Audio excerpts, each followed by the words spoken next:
अच्छा जी। अ, हम बात कर रहे थे कि अगर F of E is equal to one है तो इसका तो मतलब ये हुआ कि मैक्सिमम हमारे पास जो ये एक मैक्सिमम प्रोबेबिलिटी होगी कंडक्शन बैंड में हमारे पास सारे के जो सारे जो एटम जो इलेक्ट्रॉन्स है वो वैलेंस बैंड में होंगे। ये जो डिस्ट्रीब्यूशन है ये वैलेंस बैंड की डिस्ट्रीब्यूशन है। मैक्सिमम सारे मतलब सारे जो इलेक्ट्रॉन्स है वो वैलेंस बैंड में होंगे। अच्छा, अब अगर हम देख लें इस डिस्ट्रीब्यूशन को साथ रख के कि यहाँ से अगर हम टेम्परेचर इंक्रीज कर दें, लेट्स सपोज इसमें टेम्परेचर इंक्रीज कर दे तो यहाँ पे जो ये जो इलेक्ट्रॉन्स है ये इलेक्ट्रॉन्स इस वैलेंस बैंड से जंप करके कंडक्शन बैंड में आ जाएंगे। और हम कंसिडर कर लेते कि यहाँ पे total number for example millions of electrons हो सकते हैं, लेकिन फॉर एग्जांपल समझाने के लिए there are only 100 electrons in the conduction band. अब अगर 10 इलेक्ट्रॉन यहाँ से कंडक्शन बैंड में चले गए तो इसका मतलब ये है 10% of electrons transferred from valence band to the conduction band. तो फिर इसका जो ग्राफ है इसमें क्या असर पड़ेगा और इसको हम किस तरह लिखेंगे। देखिए ये बहुत सिंपल है। मतलब ये है कि ये जो ई एफ से ये ई एफ से इस साइड पे अगर हम आएंगे तो ये आपके पास कंडक्शन बैंड है। यहाँ से इस लाइन से यहाँ तक ये वैलेंस बैंड का एरिया है। मतलब ये वैलेंस बैंड है, ये ई एफ है जो हमने बात की थी।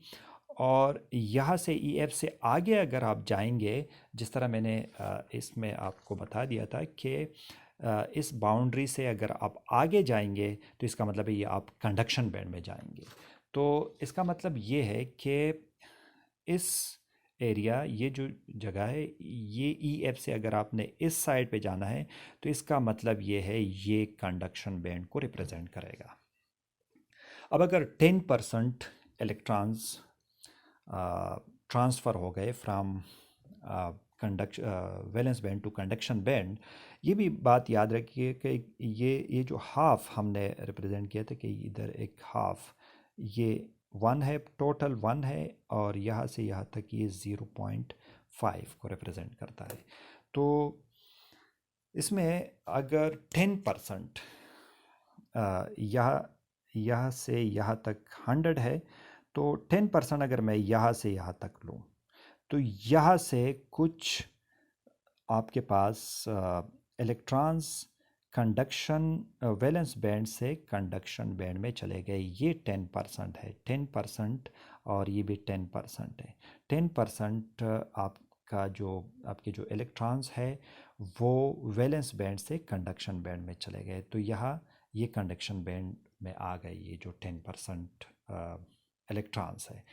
अगर हम टेम्परेचर और भी इंक्रीज कर दें तो इसका मतलब ये वैलेंस बैंड से कंडक्शन बैंड में और भी इलेक्ट्रॉन ट्रांसफ़र होंगे। तो अगर मैं तकरीबन 30% इलेक्ट्रॉन अगर मैं रिप्रेजेंट कर लूँ कि 30% इलेक्ट्रॉन्स ये ट्रांसफ़र है इस यहाँ तक, तो ये 30% इलेक्ट्रॉन वैलेंस बैंड से कंडक्शन बैंड में ट्रांसफ़र हो गए। 50% कर दे मतलब टेम्परेचर और भी इंक्रीज़ कर दे तो इसका मतलब ये है कि यहाँ से ये जो प्रोबेबिलिटी है ये और भी इंक्रीज़ हो जाएगी, इधर आ जाएगी। तो ये एक ग्राफिकल रिप्रेजेंटेशन है वैलेंस बैंड से कंडक्शन बैंड में किस तरह इलेक्ट्रॉन ट्रांसफ़र हो सकते हैं। तो वो डिपेंड करता है आपके टेम्परेचर पे।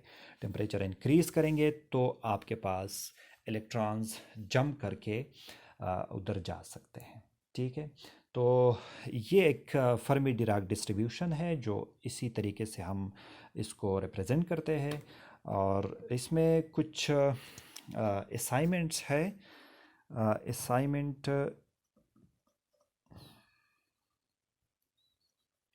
ग्रिफिथ की बुक से है। ग्रिफिथ, उससे आप इसमें देख सकते हैं 5.25, 5.26, 5.29, 5.30। ये बहुत इम्पॉर्टेंट है, आप लोग इसको ज़रूर देखें।